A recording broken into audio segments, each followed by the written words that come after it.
Hallelujah. If y'all wondering what this device is, I just got it.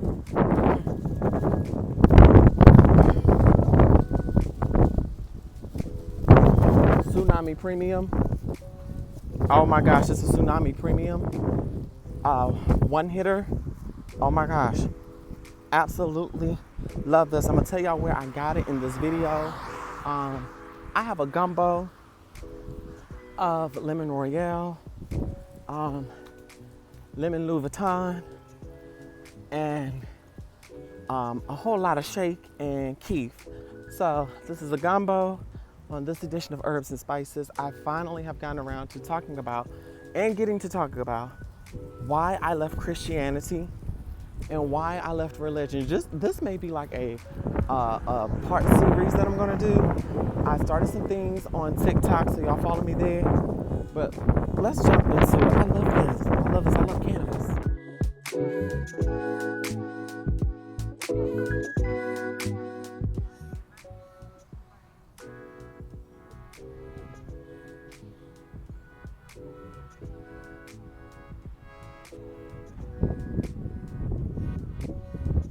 Y'all, I am loving this breeze out here. Oh my gosh, like for real. I have been watching this documentary, Grass is Greener. I haven't finished it all the way, but just learning the history of how weed was demonized in America and the role that jazz played in that and how racism collided with it all. And hungry people in power, i.e., you know what I'm talking about. So yeah, like for real, like, and to think because of religion and stuff, I used to think weed was some bad hellified thing, and I'm like, oh my gosh, like when I finally tried it, I felt like it was a dirty little secret that I had to hide because of how it was demonized, yes, in even the Christian faith in the black church. So you know, like for real. But I'm glad I am out of religion. I'm glad that I am not affiliated with Christianity or being a minister or an elder in any shape, form, or fashion. Although I still have my paperwork, but it's very traumatic for me. So all the noise in the back.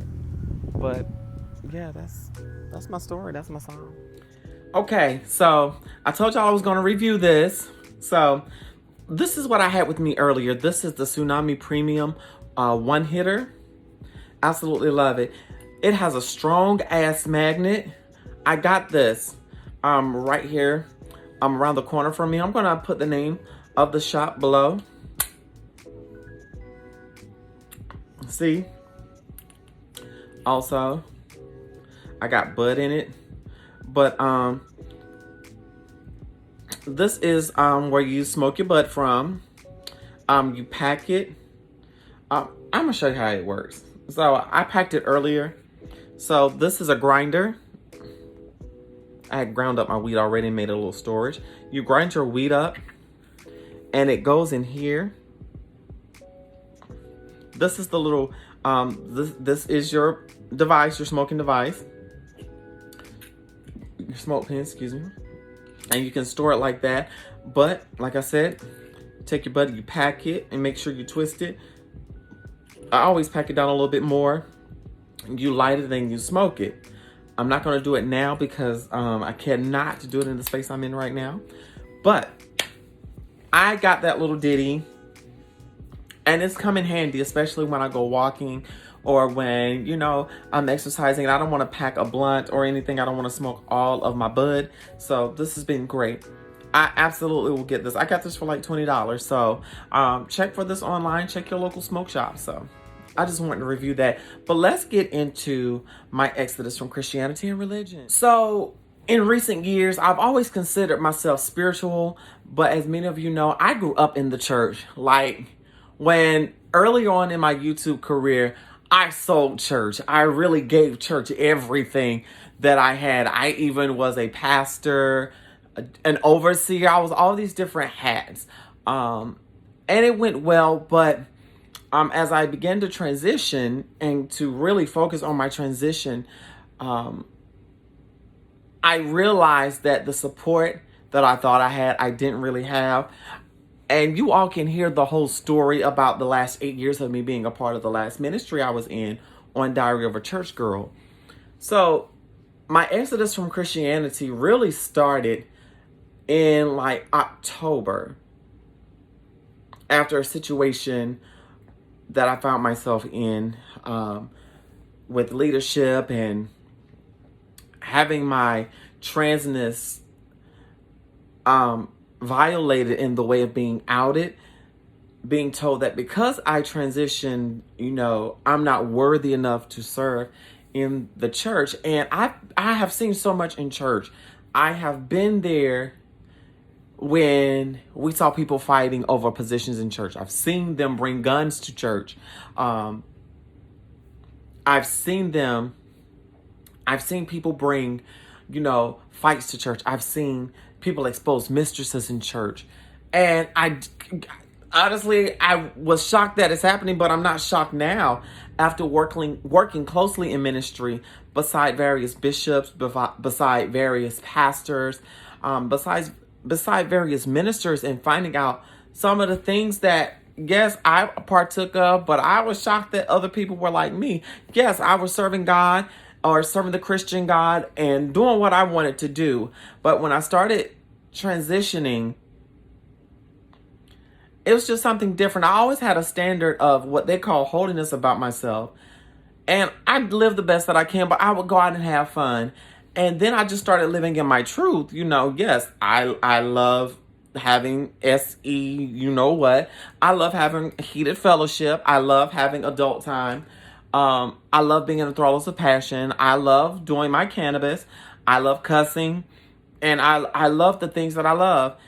And in this time of me finding myself as I transition and being in church, I lost myself. I lost myself dealing with other people, because one thing about the church, they have this thing to where you have to be like everyone else. You have to fit this certain mold. And your girl didn't fit that mold. I didn't fit that mold. So slowly and surely, I started weaning myself away from the church. And like in October, the church that I was a part of shut down because of quote unquote of a rebranding. And it was a whole bunch of mess and bullshit, if you ask me. And as I've been telling my story on Diary of a Church Girl and making social media posts on healing from church trauma and giving my experiences, yes, I have been harassed by individuals. I have been told that my mind is damaged for speaking about a leader that actually took advantage of me, that played me to the max, that lied, that played that fake allyship to make the ministry look good. But in reality, he was a butch queen that did not love himself. He was a person that was very transphobic. And I'm not bashing anybody, but I'm just telling the honest to God truth. And through that, the various entities and influences in the Christian church, in the Black church, that has all this access to people and treats people as if they're indisposable, like they're just a play toy that you can put on the shelf and grab whenever you want to, and using positions to control people. One of the things that I regularly experienced, I was a minister, an elder. I came to this ministry after pastoring for about 4 or 5 years, and I couldn't handle it anymore because it was just overwhelming. And if you're familiar, and I know y'all see my underarms, I've been working out today, I don't care. If you know anything about building a ministry or being in the church, you have people, when you change fellowships, you may have a period to where you get acclimated to everything. You go through the proper trains and you get what you need. However, I never really was properly trained or taught. I was just told that I need to know how to do this, but never fully equipped until I started researching for myself and learning of other people. And one of the things about being in leadership, the leader that I had, he had this thing to where if you were being elevated outside of ministry, he would actually prophesy and say God told him you weren't ready and that you needed to heal. And anytime he prophesied, it was always something about my transition. It was always something about my identity, which I started to become more secure in who I was. And I will never forget 2019, before the pandemic got really bad. I had performed at a Busboys and Poets, sang my song Sustaining, and started doing photo shoots. And people were like, my following was growing. I was getting bookings at different places, going to different places and singing and creating social media. And it had really taken off. However, I was making money on other platforms at this time. But however, the leader at that time came with a word to embarrass me. First off, he was like, you need to step away from some things and refocus on your life. Mind you, I had started working on my mental health, and he weaponized that by saying your mental health is not good. And this was supposed to be a word from the Lord. And he was saying that you need to heal, my dead name. And afterwards, he was like, you need to heal that person, and don't take another photo shoot. Don't take another gig. Focus on you. Don't even worry about building your music career.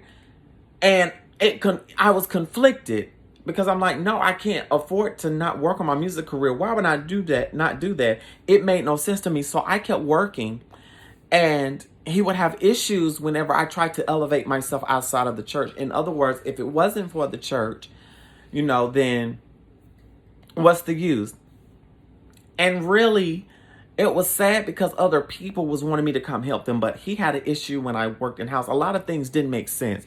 And I realized now it was about a lot of control, and even some deeper violations that took place for me. That being in church and seeing people so fake, and then hearing the conversations afterwards, all the gossiping and mess and all the tea being spilled, it got too messy. And then the games people play with people's mental state. That is why I left the church.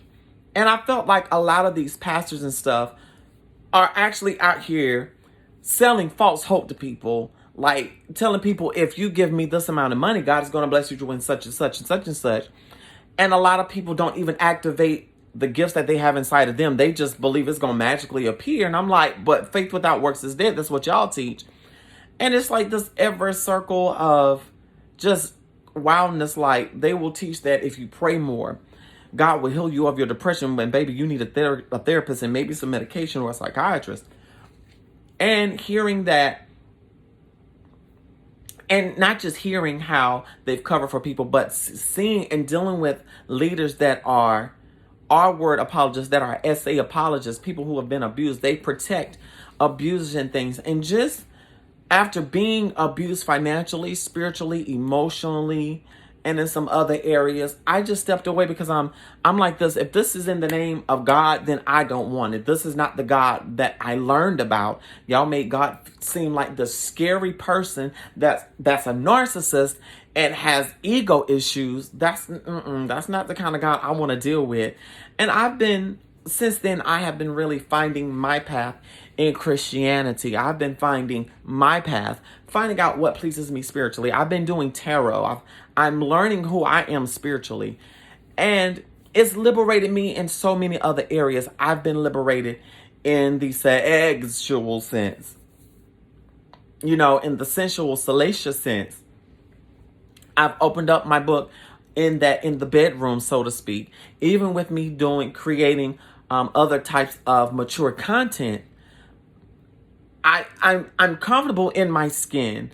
I'm exploring things that I was told was a no-no, and I'm very happy. Y'all are going to hear me talk about some things. Y'all are going to hear me talk about some of my experiences, as I step away from religion, and even the way I listen to music has changed since I left religion. My eyes have opened up, and through this, my dad and I have reconciled in so many different ways. And we're still on that path of reconciliation. We're still on this journey together. And just being able to stand firm in my transition as a woman of trans experience, who, yes, is spiritual. And the fact that I delayed my gender affirming surgeries because of, quote unquote, a word from the Lord. Now I'm preparing for my gender affirming surgeries. I'm preparing the stage for my finances right now, working on things for me. I'm back in the groove of things, and I'm very fucking happy right now. So this is just, I guess, an introduction of why I left the church. And I really feel like in Christianity, there are so many unrealistic rules and regulations and lies being taught and propaganda spread to control the people when it makes no sense. And we've seen the big spike in Christians wanting to make sermons, make all of these damn think pieces about Beyonce's Renaissance album. We saw Kim Burrell with her bigoted narcissistic self singing, "You won't break my soul," to kind of say, "You won't break my soul," because I got caught being a cantankerous person. It doesn't work like that. And that's one of the other reasons why I don't fuck with the church. So for me, I am the type of person that I am now looking at things in a different lens. And just seeing how church folks are so quick to say, oh, Beyonce is the Antichrist because she's taking pictures on a clear horse, a white horse, red horse, black horse, and another horse. How many other horses? And they're going to the book of Revelations where it talks about the horsemen and all of that. And they're like, I can't listen to Beyonce anymore. And I'm like, if y'all took the time and researched anything other than religion, than Christianity, than the Bible, you will see that the numbers and the things we think are the devil means different things in actuality. Look up real numerology. And for me, Christianity closes people off to education. Since I've left Christianity and start making that pull away from Christianity, I am more focused on the more important things, like having access to healthy and safe reproductive rights and abortion, people being able to live without being assaulted, ending police brutality, defunding the police. We have other things to worry about. We're in 2 pandemics, about to be 3 pandemics, God forbid. And we have all of these other things going on, and everybody worried about somebody's dress being too short, or worried about who didn't pay the tithes or offering. And it makes me sick about these churches that they have all of these fine buildings in some of the most impoverished neighborhoods. You don't see them out in the community. I have seen people leave a church and see a woman struggling with her buggy from my porch, and they look at that woman and ride past her. Some of us in the neighborhood will walk and go help her out, or just stuff like that. And they degrade people, not really seeing and trying to find understanding where people come from. This Jesus that you teach about, he got on the people's levels and showed them love and kindness. Let them know, hey, what's up? All right, you be safe out there. I ain't gonna judge you. Do your thing, go and sin not. But look, if you're not convicted, that's between you and God. I just did the message. He didn't bash people upside the head. He may have snatched some of these eyes and edges and things. And I look at that as being one of the most prolific political figures, but that's another story another day. But we can't do these same things. We'd rather sit and talk about people than help them. And so much hypocrisy from the church. We see people making scams in the church and making it a playground to recruit people for their evil purposes. That's not what the church is for. And I know everybody's going to say not every church. No, baby, every church has its ill. And no matter what type of spirituality you're in, it's always going to be mess. It's mess everywhere you go, but it's like making sure you're not a part of it and knowing when to walk away. And that's just where I'm at. I'm exploring myself spiritually, mentally, and emotionally. I can only be me. So with me right now, I still listen to gospel music, because gospel music has such conviction and such a skill, and I'm a singer. I love various genres.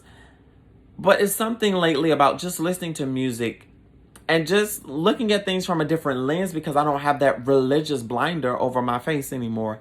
And I thank God for liberty. So y'all live, love, and be free, smooches.